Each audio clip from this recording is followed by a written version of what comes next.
Mali badiko kanin balese odu hadawa resa dagese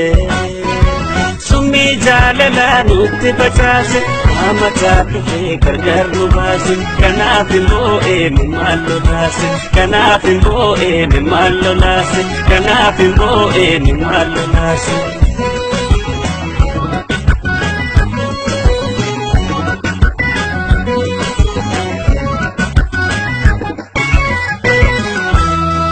Walirradambanu wadagamna sila akamitin jabe egichi jalala kiya milembute kirungulgulae ukra silamna yandukanae yonya tenga batu omtuna tinkulu koflake barate suma wajnolu dunya tinga batu omtuna tinkulu koflake barate suma wajnolu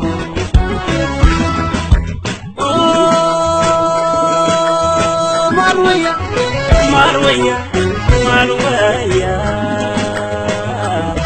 jaga bine karokiya dararamte lukukiya malanna beni yamishukiya malwaya malwaya malwaya jaga bine karokiya dararamte lukukiya malanna beni yamishukiya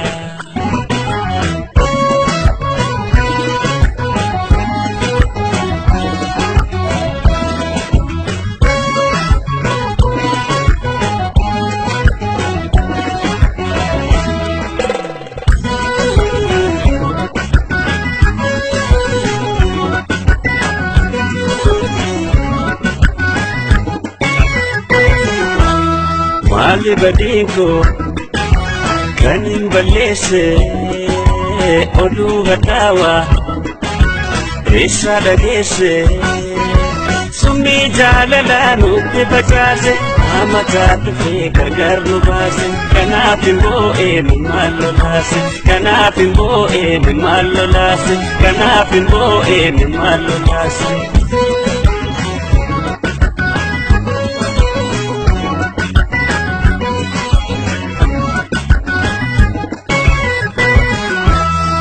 Kako thalila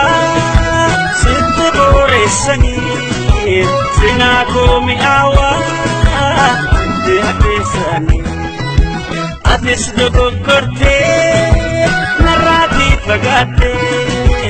ottero dombulle ana pagefate angaru siganu garanan desu Obsedan siega anga biyangesu angaru sidanu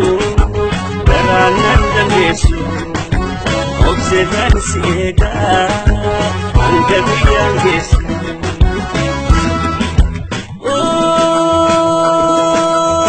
jalale jalale jalale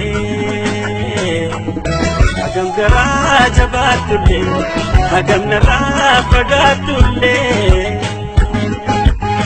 onne ko kesa jetaralle jalale jalale jalale agam garaja batulle agam nara pagatulle onne ko kesa jetaralle